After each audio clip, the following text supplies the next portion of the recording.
Joining the show today, good friend, gambling expert of the show, Matt Alber, and we are going to be taking a top down view look at the league ahead of the trade deadline. There aren't a ton of blue chip players ahead of the deadline, so I feel like we have a relatively firm grasp on who's actually good and who's isn't.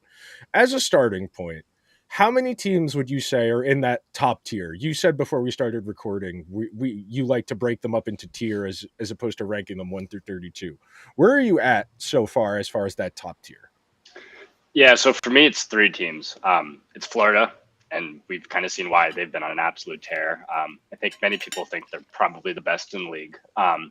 Edmonton, I mean, they've just gone crazy since they brought in Knobloch. And then Dallas is the other team I have up there too, especially after getting Tanev. As far as Dallas, the thing I find interesting about them is we keep waiting for Ottinger to kind of get going, and we're all assuming he will at some point. Being that goaltending is so volatile, how do you bake that into your kind of, I don't want to say your system because you're just ranking the teams how you feel about them, but how do you account for that such high variance, especially for a team that we feel is pretty good? Like, I think Dallas is really good too. I know Andrew does as well. Yeah, and it's funny you say that about goaltending because it is just so volatile year to year, right? Like, just as a couple examples, like last year you saw Gustafsson in Minnesota was just out of this world, and this year he was like one of the league's worst goalies in the first month or two. So it does change very quick, but I think at the same time, when you see someone like Ottinger who kind of has that track record, it's like you do kind of expect them to come back to form. And it's like, all right, maybe he won't be what he was in that series against Calgary 2 years ago, for example, right? Like maybe he'll just be good or very good instead of great. But even this year, when he's had like a very mediocre year, like he's still been okay. But for a team like Dallas, right? Like even if he's just okay, the rest of that team is so elite that it's like I think they're a team that could get by and even like go pretty far with average goaltending, as opposed to obviously a team like the Rangers, which we can all kind of get into at some point. But like even yeah, he just it's weird. He just never really has found his game so far this year. And like you said, like I think we all kind of expect him to turn it on, but even if he's just kind of like this good goalie, they're just so good even outside of that. What about a team like the Vegas Golden Knights, who now they've lost 8 of their past 10? They're falling a little bit, but they're still such an elite team. I mean, they're rumored for Buchnevich. We talked about him on the show, the last episode for the trade deadline stuff. I mean, are they?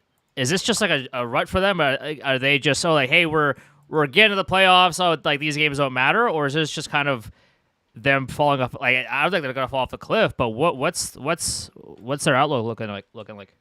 Yeah, in Vegas is interesting. And they're actually a team I'm kind of looking to buy on right now. I think it's just injuries for them is such a big part of it. Like, and you even kind of watch them play right now. Like last night, they allowed 6 to Columbus. Like before that, they got smacked by Buffalo. It's like they're just not defending anybody right now. And obviously this year, like they've gone through a lot of injuries on the back end. I know right now they're without Stone. I think they just got Eichel back last night. Like there are these big guys here, but at the same time, like this is like you said, obviously like a really good team that's kind of proved itself in the playoffs before.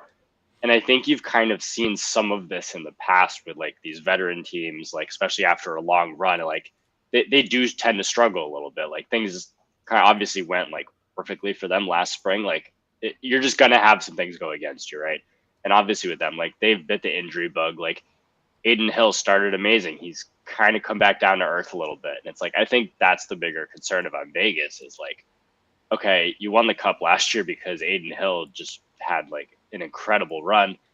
What if he doesn't do that again? And what if he is league average or even maybe a little bit worse? Like, are you able to go far, especially when you're looking at matchups with like the Kings, the Canucks, the Oilers, whoever it may be, just to get out of the Pacific out there? It's like, I don't know. They're very interesting to me. At the same time, it's like you kind of see what this roster is going to be in 6 weeks. And like you said, right, like maybe they bring in a Buchnevich or a Tarasenko or an Anthony Mantha or someone else that can kind of help beef up a little bit of scoring there. Like they do still have a really solid decor. And then obviously like you expect Hill to be in net.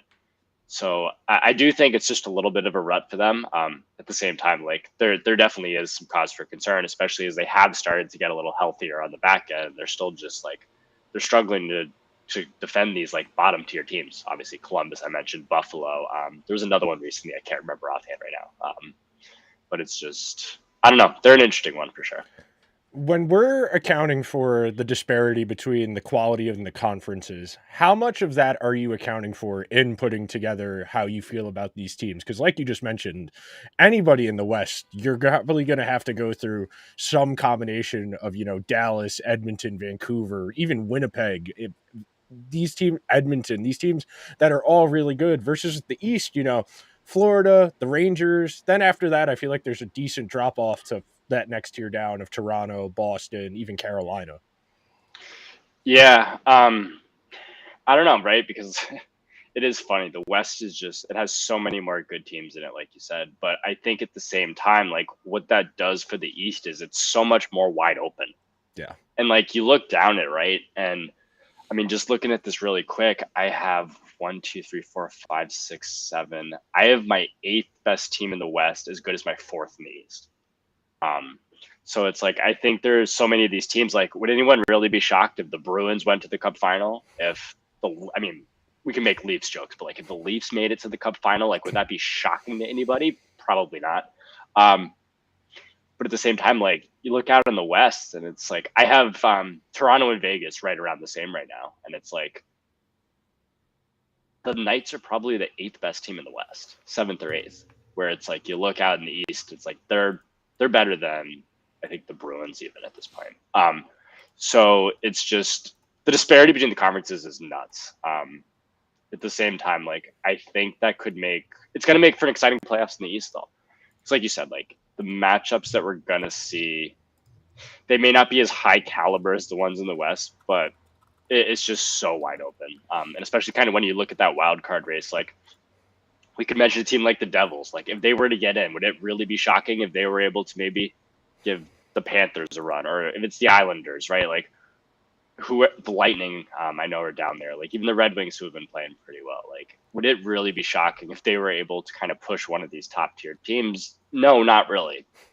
Toronto has terrible goaltending. You mentioned they have I don't trust Ilya Samsonov at all. I mean, he has like one good game or two good games, and then he has 4 or 5 where he's like, anybody else, please. But one other team that has terrible goaltending, and you mentioned is the Devils, who they just fired Lindy Ruff. Travis Green is now their head coach, and he starts off with benching Nemec and still putting Holtz on the 4th line for reasons. They have to essentially win 16 of their next 21 just to make the playoffs. I think this was too late of a change. Do you agree? Yeah, I don't think they have much of a chance to get in at this point. I think what is still in the back of people's minds, mine included, is and at this point I think it's too late, like you said, if they were to have gotten a goalie, and let's say it was 3 weeks ago and they pulled that trigger on the Markstrom trade or whatever, right? Like that's a team that scares the crap out of me, right? Because like their 5-on-5 numbers have been really good all year. Like they don't really have holes in their lineup too much. Obviously, like they missed Dougie Hamilton a lot. And they've had the injury bug kind of hit them after like last year, everything seemed to go right. They just can't get a save. And like while they're controlling so much play, like what I keep saying is they've been goalied on both ends of the ice all year. It's like every night you look at it, right? And it's like the Anaheim game the other night's a perfect example. Like they dominated that game against the Ducks. Like that should probably have been a 5-2 win or something, right? And instead, like what was his name? Joe Stahl plays incredible, and they lose. I want to say it was 4-2. I could be wrong on that. But they also can't get a save, and it's like they just keep running out. Like Dawes has been okay. Like Schmid kind of fell off the face of the earth. I don't even know what happened to Vanacek. Like he was one of the worst goalies in the league all year. It's like they just teams that struggle like that on both sides of goaltending are just never going to have success. But just, I guess, go into the Devils a little more. Like, I guess it is funny, kind of. The Devils almost remind me a little bit of kind of the situation the Rangers were in last year, right? So it's like, and stay with me for a second. So the Rangers make that run in 2022 that no one was really expecting, and that we frankly didn't really deserve to go as far as we did. That just totally raised the bar on everyone's expectations, right? Like that going into the year, that was like, all right, make the playoffs, good, maybe win a round. Like when we beat Pittsburgh in that first round, like the season was a success. They could have gotten swept in round 2, and everyone would have been like, you know what, that was a successful year. Like we're kind of coming out of a rebuild. Awesome job. And then they win that next round against Carolina, and they push Tampa, and it's like, all right, maybe this team's actually a cup contender. They realistically weren't kind of looking at it. But that bar of expectations just goes so much higher to where that last year for them, the expectations were going to be impossible to live up to. It was pretty much make it back to the conference final, if not go to the Stanley Cup final, or the season was a failure.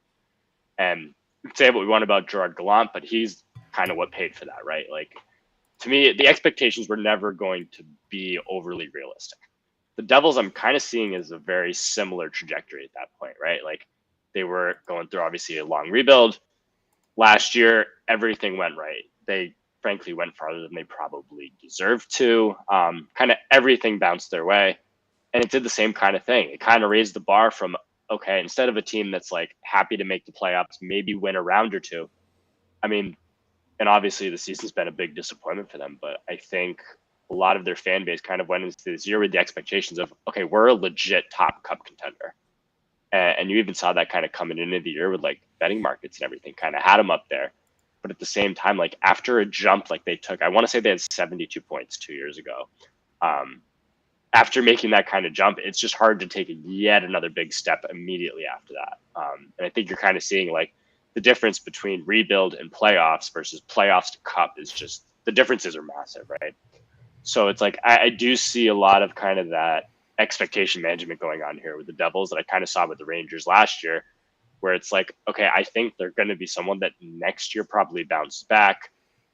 But like I said, at the same time, like so much of it has just been goaltending. Like I can't even look at it and say they've played overly bad this year because I don't think they have.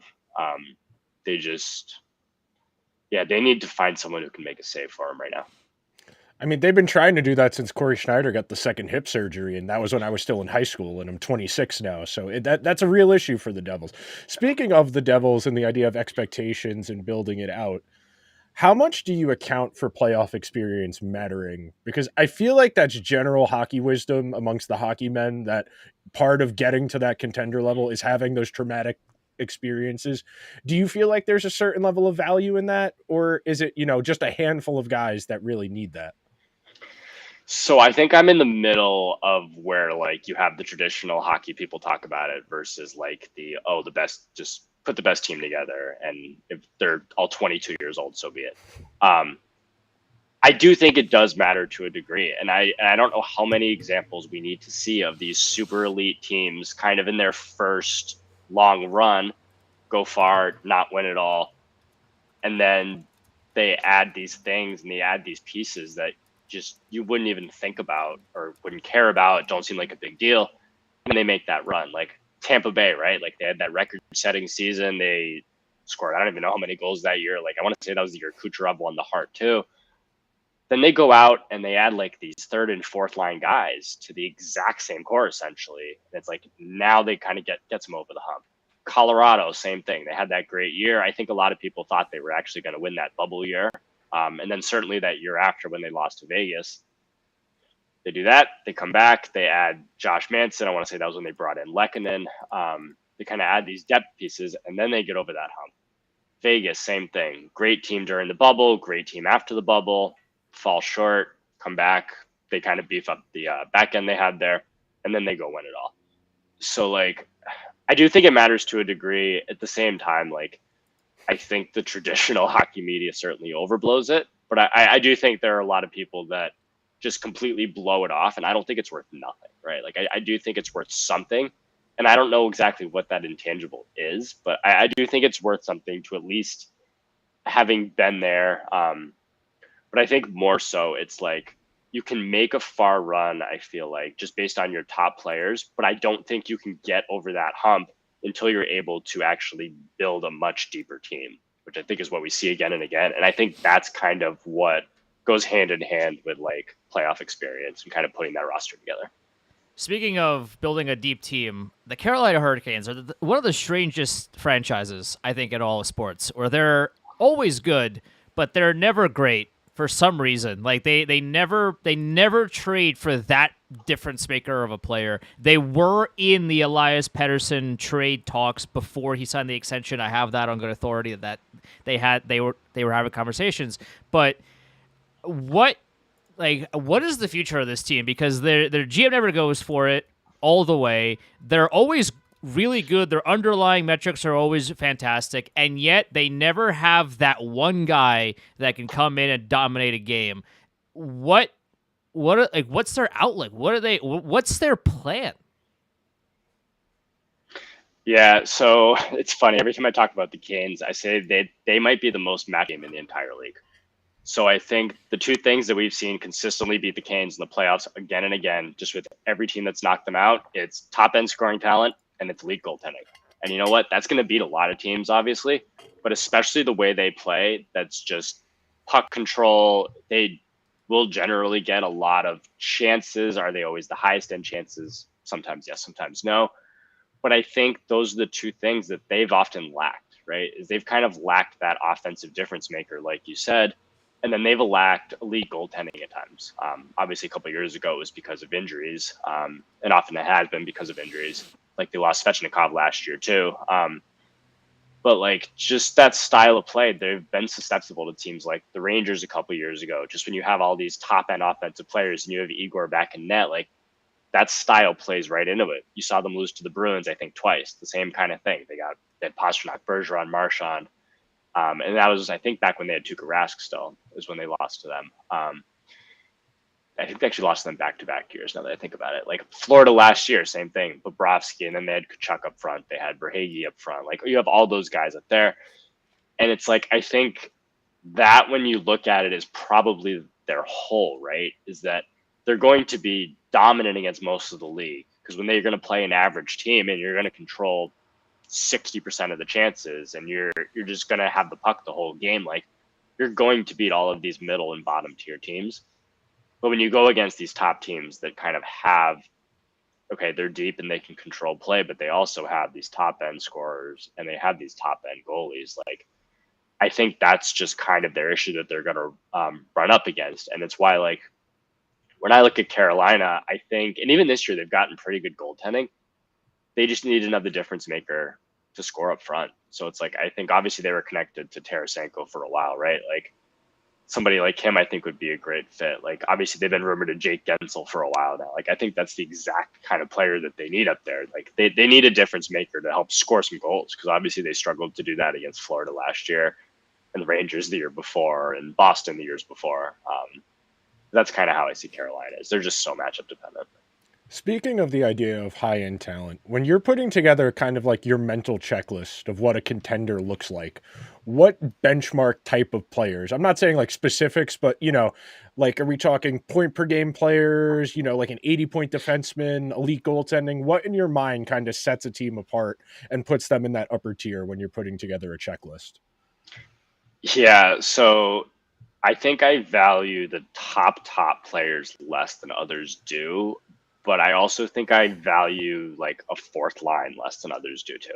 I think where you inevitably like see these teams that go really far is that lines 1 through 3 are often interchangeable, but also they have really strong depth on the back end is the other part.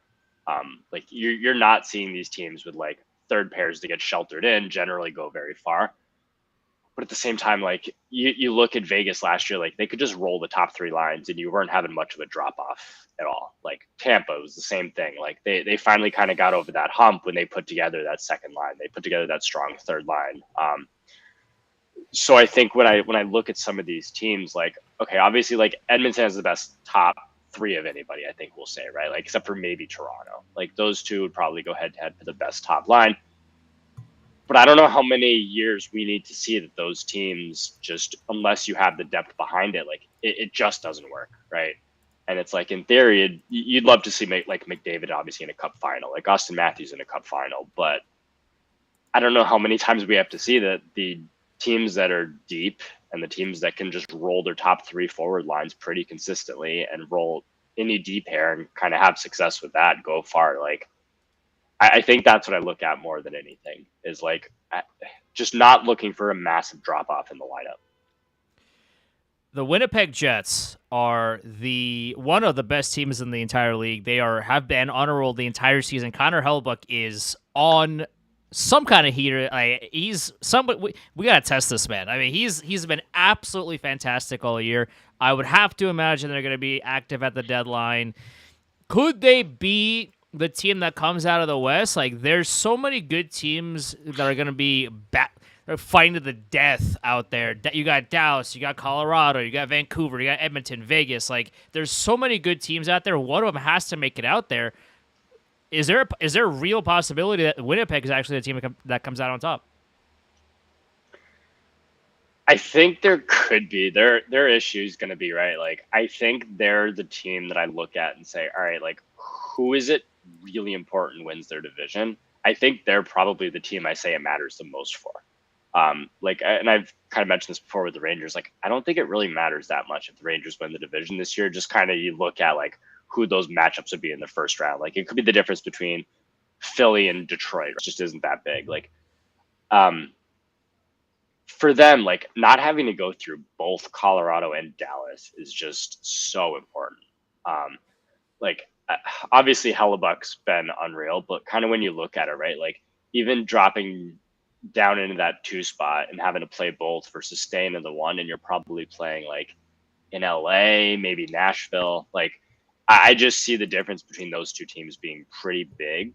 But at the same time, like, you have Connor Hellebuck, you're going to have a shot. And they kind of fit a very similar mold to kind of like what the Rangers have had, right? Like, they'll have an elite goaltender. They'll get great goaltending every night. You know that. Like, they're playing terrific team defense. I think they're maybe still short one defenseman that they may go look to add. And then they have high-end offensive players, right? Like, they got Connor Scheifele, Ehlers, Iafallo. Like, Lowry's having a good year. Like, Velarde's been playing well. So it's like, they do kind of have that mold up front. I guess my concern for them just is depth as I look at it, kind of especially on the back end. Because, like, I mean, obviously Morrissey's a stud, but after that, like, there is a pretty decent drop off. So I certainly thought that they actually might be in the market for somebody like a Tanev. Like, I don't think they're going to end up getting Hanifin, but I'm sure they're kind of looking at it. And it's like, I think they have the team to maybe put together a run, but I think they have to win the division to really have much of a shot, because I don't think they get by both the Avs and the Stars. You mentioned the trade market, and we're a couple days away from the deadline. Other than the Gensel and Buchnevich tier of forward, do you think there's anybody that's going to move in the next few days that's a real, like, somebody we have to take note of when we're talking about the tiers that these teams are in? I think it more so a lot of times with these trades comes down to the fit. And I don't even know how many times we've seen just like a big name go and do nothing. Like, we all remember Eric Stahl years ago, right? Like, we don't need to kind of go down that road. But I think I look at somebody like an Anthony Mantha, for example, and I think there are a few fits that are just terrific for him. The Rangers on obviously being one of them. But Florida, I think like he'd be a great fit when they need a little bit more forward depth. Like, he'd probably be a third line winger for them. And that scares me, because like that kind of really completes their top 9.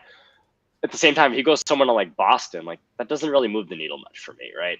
So I think it's a lot of times just like the fit with this stuff. And when we've been looking about the Rangers, like obviously they were linked to Lindholm for a while. And like I'm a big Lindholm fan. But as you kind of started to think more about it, if the Rangers were going to get Lindholm, you're not putting him on the top power play. He's probably not going to be on your top penalty kill, and he's going to be playing on the third line, most likely. Like, I don't think they'd put him top line right wing. And he'd be on the third line. It's like, you're trading for a guy like that. Yeah, great player, but if you're not really able to put him in the right spot, I don't think it necessarily matters that much. And it's like, I think one of the ones that we're just seeing constantly out there is Hanifin to Tampa Bay. And I think obviously like with Sergachev going down, like that makes a lot of sense. But that's just really kind of the way I look at these, is like, all right, not just what player went where, but like, all right, what is the fit like? How are they using it? Like, you've seen Monahan. I think he's not as good of a player as Lindholm, but he's had so much success since going to Winnipeg. And it's like, it really is the fit a lot of times for these guys. Like, you saw Barbashev last year. Like, nobody really blinked an eye when Barbashev went to Vegas, right? And he was just such a seamless fit on that line with Eichel, and I forget who the other wing was. I think Marchessault. And it really is about the fit more than anything else for me. The Edmonton Oilers are just a strange team, because for half the season, they couldn't pay for a single save. They lost every game 9-8 essentially, and they fired their head coach, and it was a disaster fire. And then they bring in Chris Knobloch, who coached the Hartford Wolfpack, and now they've essentially, I don't know what kind of magic voodoo he's put on his goaltending, but now they're making saves again, and now they're winning games. What a surprise! When it comes to the playoffs, we've seen the Oilers have good goaltending at times. We've seen the Oilers have miserable goaltending at times come playoff time. McDavid, Draisaitl, I mean, this is a deep team. Ekholm was a great addition last season. But when the time comes, do you trust the Edmonton goaltending to make a save? Oh boy, tough questions.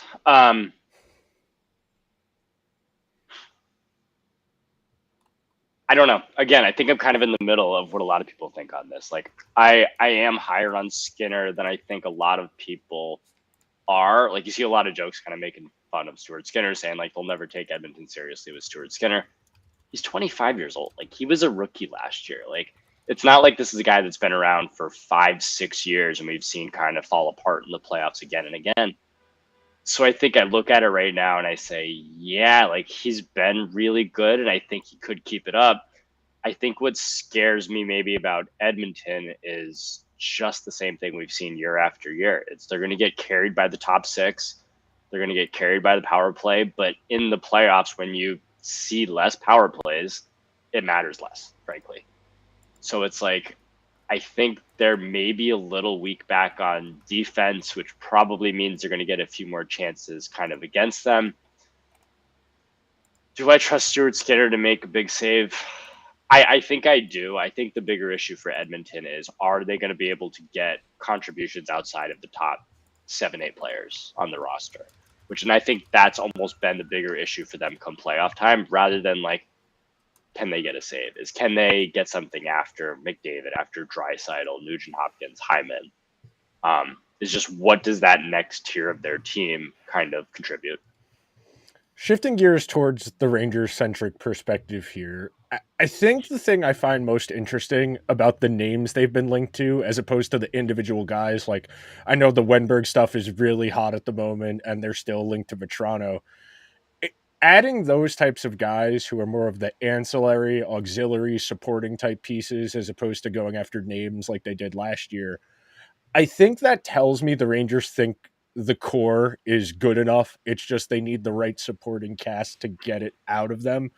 At what point, how many playoff runs do you think you need before you can say definitively this group of guys isn't it? Like, we talked about it in regards to the Leafs before, the Oilers, and that's not to say you can't win with immense star power like the Oilers and the Leafs have, but after so many permutations of what's around those guys, how many times do you think, at what point is it, okay, we need to reconfigure our core?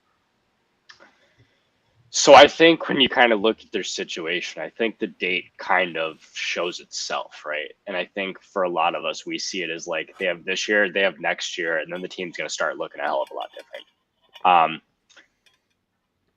I think the core, honestly, is good enough if they have the right supporting cast. I think, first of all, if you have Igor, you're going to have a shot. You have 2 or 3 other elite players out there, and Fox and Panarin, and we can say what we want about Zibanejad, like, the talent's there. You look at, obviously, 2 years ago, they went farther than they deserved to. That was not a team that deserved to be where they were even. But they got better. They brought in Trocheck, right? Like, they did kind of help beef up the team a little bit going into last year. And then obviously last year at the deadline, like, they went after the names. They didn't go after the players. And I think we all kind of hated those deals, especially the Kane one when it happened. Just being that he's not what he was 8-9 years ago. But I think maybe they learned a lesson from that kind of going into this year, right? Is like, okay, like, we need to go out and actually get better players, not necessarily better names. And I think the thing that Chris Drury did over the summer, and I was very critical of the summer, but I think the thing that he did that I like is they've brought in so many guys that they could try to kind of help that bottom six that has really struggled. And obviously a lot of these names haven't worked, but like Nick Bonino was here for a while. Like, obviously VC kind of has been playing well and they kept him around. Like, Pitlick was in there, not back anymore. They brought in so many guys that kind of shows that he's learned, like, okay, our top 6 probably isn't going to change a whole lot, and even to a lesser degree, the top 9.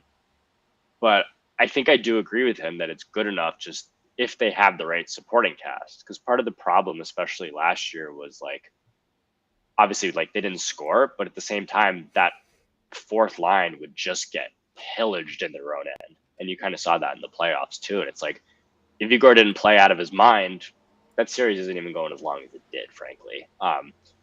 So yeah, I mean, obviously the clock's kind of running low here, like on this group, like after next year, like the cap's just not going to allow for them to kind of keep everybody together. But I think to a degree, your hands are also tied. Is like, you're obviously not going to sell out of this group. Like you have a lot of these guys that are in their primes right now. So I think they're kind of in the right spot of like, okay, we at least have to give this core a shot. Like we know they can make a run. And what I said after they lost to the Devils last year was that to me was the worst matchup for the Rangers in the entire conference. And I still now even think if they get by the Devils, there's a very good chance they make the final last year. Like I've obviously loved our matchup against Carolina for a long time now. And then you get to the other side, and Florida last year did not scare me the way Florida this year does, to be honest with you. So it's like, I think that they had a very good chance to go far, but the perception is obviously that the 2022 Rangers were better than the 2023 Rangers. I don't think that's true at all. So it's like, I think just kind of the perception can change so drastically just based on 1 or 2 games, right? Like they win that game 7. Okay. Maybe they want to beat Carolina, and then the seasons look totally different. But yeah, like I think they have the talent there. I think the core group is right. They just need to fill it with the right guys. So obviously the way we look at it right now is like they've had one good line for the last 3 months, something like that. And it's like, you're obviously not going to win a Stanley Cup if your number 1 center doesn't score an even strength goal since Christmas. Like that's just not going to happen. But I think there are a lot of guys out there that you look at that could help to jumpstart that. So I do think for them, especially, like the pieces are out there. Because like I mentioned depth, right? Like I do see if they add a few pieces, the depth kind of gets put into place, right? Like I think if they end up getting that top line winger, whether it is Vetrano, I secretly hope it's not, or it's Mantha, or it's Eberle, or whoever it is, right? Like, okay, you're pushing Kakko back down to the third line. And now that third line suddenly looks really strong, like especially if they do add an Alex Wenberg. That third line of Cooley, Wenberg, and Kakko suddenly looks really good, right? And now it's like, all right, now you're pushing Brodzinski down to the fourth line. So it's like now your fourth line looks pretty good too. I'm already a fan of their D-core this year as badly as Keandre Miller's played this year. But it's like you do see the pieces that are there, and you do see a pretty complete roster at that point. So there's definitely like a lot for them to do, but you see the pieces there. Do the Rangers have a comfortability problem? Because, and Nick and I have talked about this, where you mentioned Mika Zibanejad has now gone 29 games without a 5-on-5 goal. He's still on the first line with Kreider. That's never changing. Lindgren has fallen off a cliff this year defensively, and I mean offensively he's never been that great, but he just hasn't been good at all this year with Fox. He's staying on that top pair. Trouba and Miller have one good game followed by 4 bad games, and they just continue to stay together because that's what the guys want. That's what they get. Do the Rangers have a problem with letting guys dictate who they play with because they're comfortable with them, as opposed to, hey, this is not working, let's move things around because whatever we're doing now is not it? I think maybe to a point. I don't know if it's necessarily a comfortability issue. I think it's almost a what else are you going to do issue, right? Like, so you kind of mentioned Kreider and Zibanejad. It's like, okay, say you did want to break them up. What is the change that you're going to make there? And I think in past years, like you would talk about moving Panarin up, you're not touching that second line. Like you're just not, right? And it's like, okay, maybe you even give them more ice time than the top one, but what's the change that you would make? Like, you're not putting Will Cooley up there over Kreider. Like that's just not something you're going to do.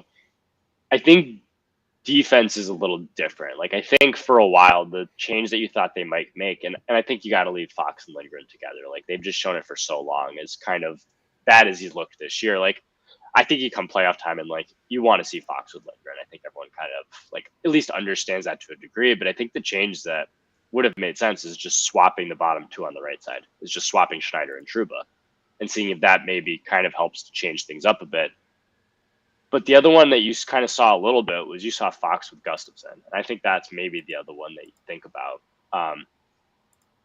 I don't know if it's a comfortability issue or not. I just think it's kind of like you've seen these guys have such a track record of playing decently well together, Miller and Truba kind of aside.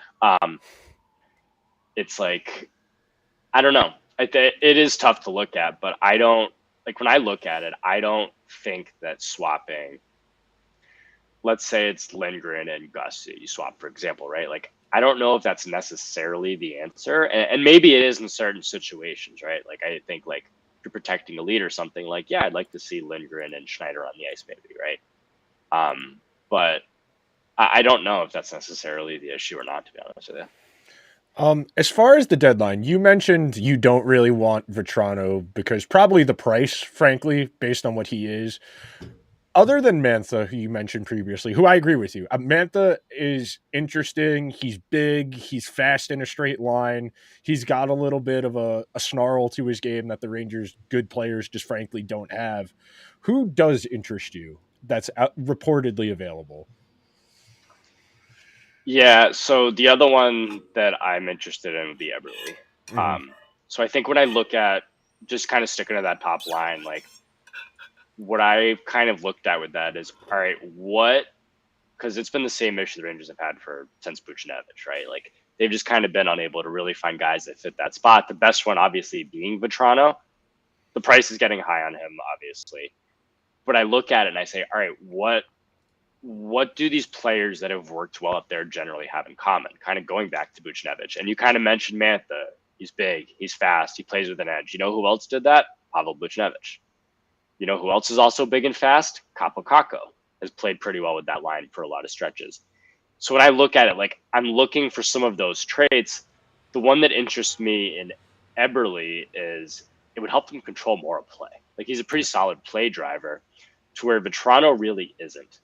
So my issue with Vetrano, I guess, is like, okay, maybe you put a high volume shooter, like he's obviously having a great shooting percentage here. I see that very Vladimir Tarasenko like, right? Where it could be great if he shoots 22%, but if he's shooting 6%, it's going to look like a complete disaster. So I think if I'm looking at it, like I want more of a play driver on that line than I necessarily do like a high shooting guy, because at some point, like you need to be able to rely on someone like Zibanejad to score goals. And especially at 5-on-5, like it's just, it has to turn at some point. Like, it's not like they're getting pillaged in their end every single night is the other issue of it. It's like, I think at some point, like there will be a little regression coming, but you're not going to win a Stanley Cup if you're not getting something out of your top players. So I think when you look at it, you shouldn't even look at it from the standpoint of, all right, how do we get Zibanejad going? It's okay. Zibanejad has to pick it up or we're not going to win, period. So assuming he does a little bit, what do we need to make that a more complete line? And I think it's someone to help give Zibanejad and Kreider a little bit more chances. So yeah, the two I look at that top line and say I'd really like are definitely Mantha and Eberle. We talked about it on the show where no matter who you bring to the table at this point, it's all up to the people that are already here. Like Zibanejad has to score 5-on-5, Kreider has to score 5-on-5. Trouba and Miller have to be better at as a defensive pairing because that has not been good for years now. Trocheck has been phenomenal. You have Cooley who scored last night has got 11 goals. Like he's been really good all year. Even the behemoths of Rempe and Edstrom, like they've far, I feel like, exceeded expectations so far relative to what they've been expected to do over these past however many games that they've been playing.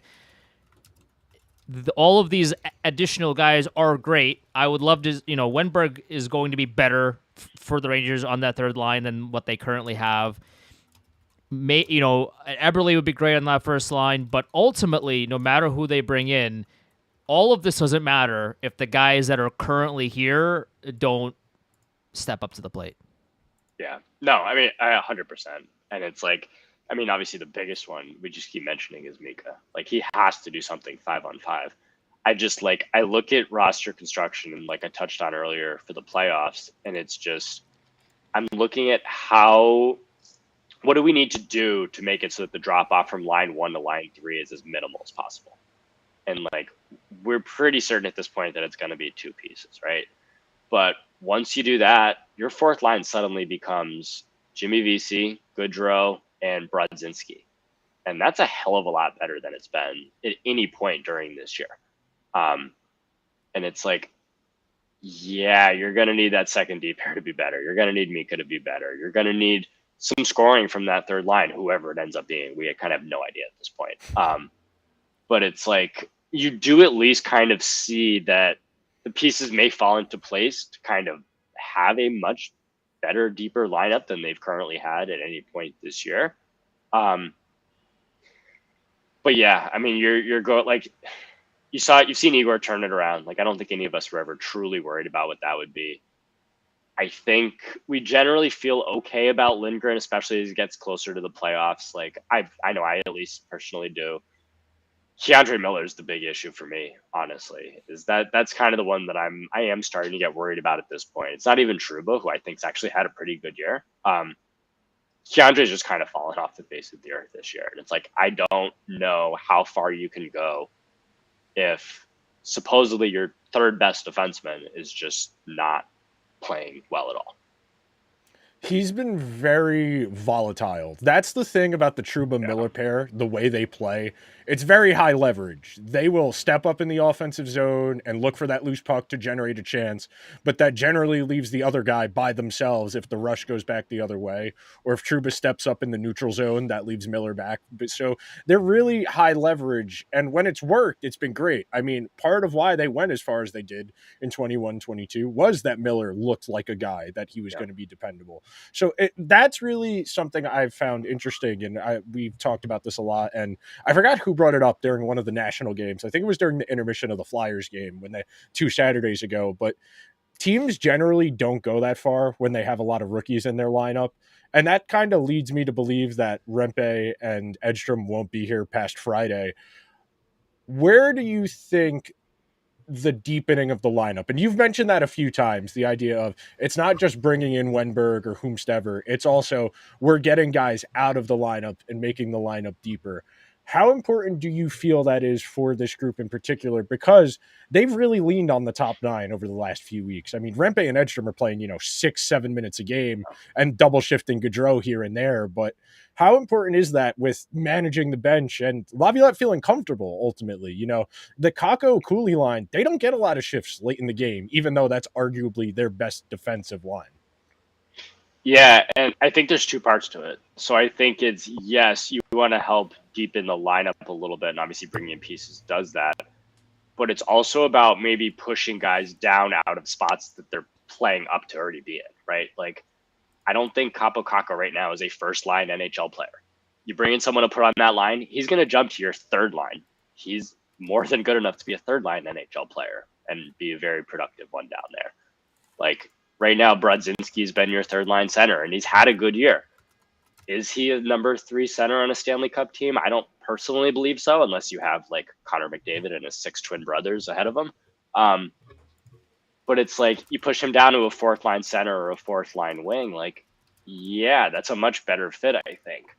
So, yeah, when I look at deepening it, like, yeah, it's great to bring in a Wenberg. It's great to bring in an Eberle or a Mantha, or I don't think it ends up being Gensel, but I keep seeing his name pop up. Yeah, it's great bringing those guys in, but that's about both getting more production out of those lines up there, but also being able to put guys in positions they may be a little more comfortable with down the lineup. Yeah, it's one of those situations where, man, I would love a Gensel. A Gensel would just really make the Rangers so much more dangerous. I would like that. That would really, because you take a look at what they did last year with Kane. Like the hope, at least as far as I know, is Patrick Kane would just revitalize his. He would look as well as he did 10 years ago on one hip for some reason, and he would score 40 points in 10 games, and they would win it all. But Jake Gensel is somebody that can actually do that now. But like, would he score 40 points in 10 games? I mean, maybe in NHL 24, but maybe not in real life. But that, like, he is a dynamic first line winger that would really, really make the Rangers instantly one of the scariest teams in the league, if not the scariest team. Whether or not Dubas and the Penguins actually want to go and help the Rangers, I don't know if that's going to happen. But Wenberg is great. A lot of these ancillary players could be fine, but we talked about it with Carolina, where they don't have that guy that can just come in, change the course of a game, because, you know, like Kachuk in Florida, where he turns around and he says, "All right, this game is ours. I'll do it. No one else is gonna do it. I'll do it." Rangers don't have that guy. Like, Jake Gensel would be awesome because he would be that guy. So like that. I would argue it's Adam Fox. I would argue it's Igor Shesterkin. That too. Yeah, you could argue it's Igor. In terms of like a skater. Yeah. I think it's Fox. I think when the Rangers are really at their best, Fox is out there orchestrating it, whether it's at 5-on-5 or on the power play.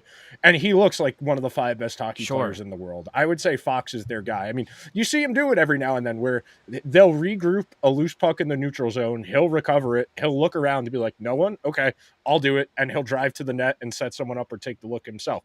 I think that's something that I'm doing a dive on Lindgren, and I'm trying to get a better understanding of what he's struggling with specifically in his game. But I think that's been a real damper on how I feel about the defense, at least, because the last couple of years, that pair's been academic. You know what you're going to get. Fox, especially as we get closer to the playoffs, those minutes are going to tick up and you're going to feel good about it. But this year, that's really been a struggle. And I'll open it back up a little bit wider as we wrap up the conversation here. As far as the path for the Rangers, you mentioned you don't think winning the division matters all that much because the wild card teams, you know, the Flyers, the Red Wings, those teams have very clear holes. You could even throw the Islanders in there, who may or may not make a little push here.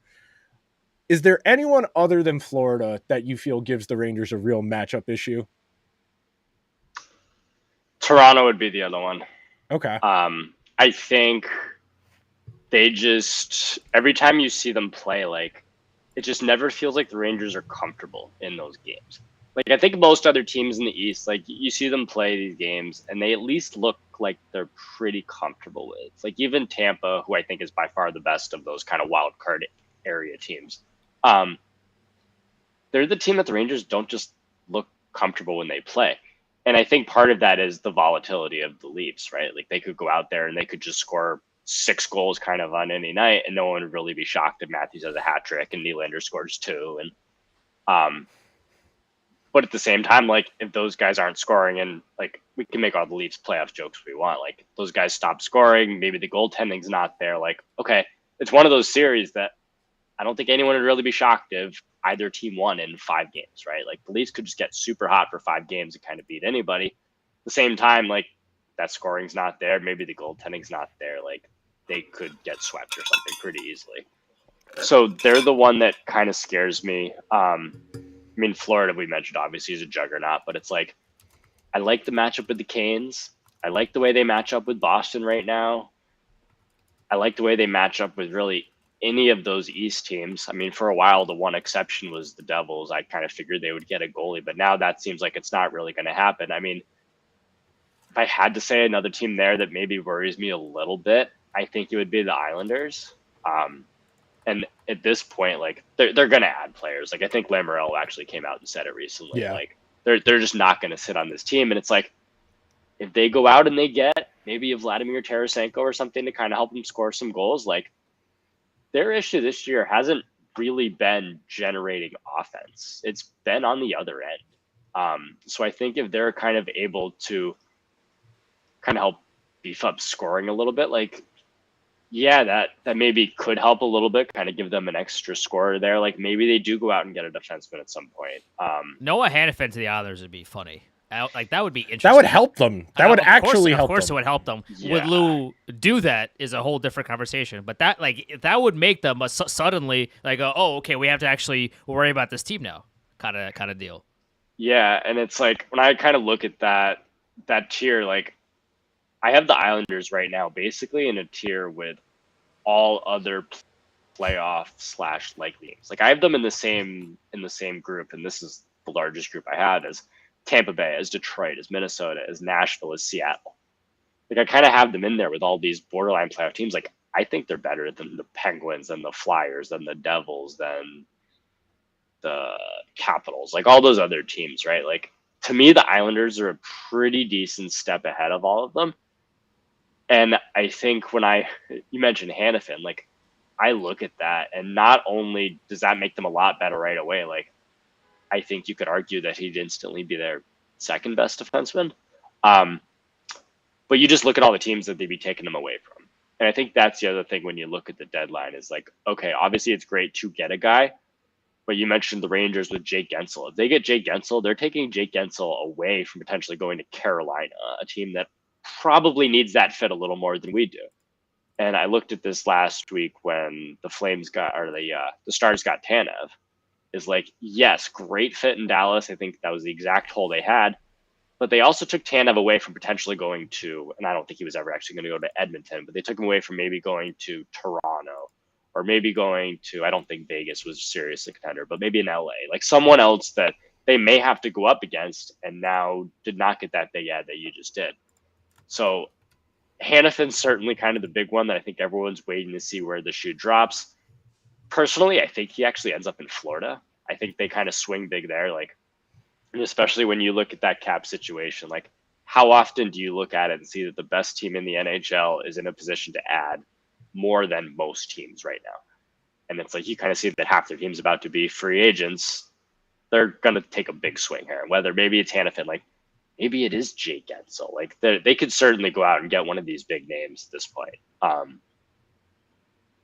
But I don't know. I would be certainly afraid of playing the Islanders, especially if they got Hannafin. Like the Sorokin has not been necessarily great this year. Like I think you'd probably expect him to be a little better, and certainly he has gotten better as he's gotten a little more rest now with Varlamov back. But that's a team that's certainly going to add, and they kind of add another defenseman in there. Like that is a team that would worry me. All right, to wrap up here, in that top tier, you mentioned 3 teams. Is there any way any of the teams in that tier below could get up there by the end of the regular season? Is there something you're looking for from that next tier down to really get into that upper echelon? So I think there's a couple. So I think the Rangers will be up there if they can add a good first line forward in that number 3 center. I think it depends on who they bring. I really don't think Vetrano is that fit this year. Like as much as everyone likes him and wants to have him back, and he kind of went on that heater. Like they need someone that kind of brings the attributes that we've actually seen be successful on that line outside of shooting percentage. So I think if they do that, like you look at their lineup and it is pretty solid compared to some of those other teams. The other one I look at is Carolina. And what interests me about them is, yes, not only could they add maybe someone like Jake Gensel when they badly need a scorer, but what is their goaltending situation going to be like? Are they going to get back a Freddie Anderson, who's maybe playing well and now has been very, very, very rested, obviously for a lot of reasons. But it's like that could kind of push them up into that one. And then the only other team that I say I could move up there would be Colorado. I think it's very interesting to see what they do. Obviously, for a while, it was they're going to get Elias Lindholm. They're going to get Elias Lindholm. Now Lindholm's gone, but they're not just going to sit there and twiddle their thumbs. Like they still have a really, really good team. Like they just smacked Dallas the other night, and I think Dallas is honestly a better team than them. But it's like, do they maybe make a push for someone like a Jake Gensel? Because they're in the need of a little bit more offense, as that is to actually say. Like, I don't really think they need to add anything on the back end at this point. Like maybe a third pair kind of guy, but if they could get a Jake Gensel or a Mantha or a Tarasenko, like I think that moves the needle for them quite a bit. Those are really the 3. Like the other team I have in that tier is Winnipeg. I just don't know if they're going to get to that upper tier because I do think that they lack some depth. All right. That'll just about do it for this Liberty Blue conversation. Want to thank Matt for stopping by the show. Andrew and I will see you guys real soon. Make sure you are subscribed wherever you get your podcast. Drop a 5-star review on Apple or Spotify. Subscribe over on YouTube. Like the video. We'll see you guys.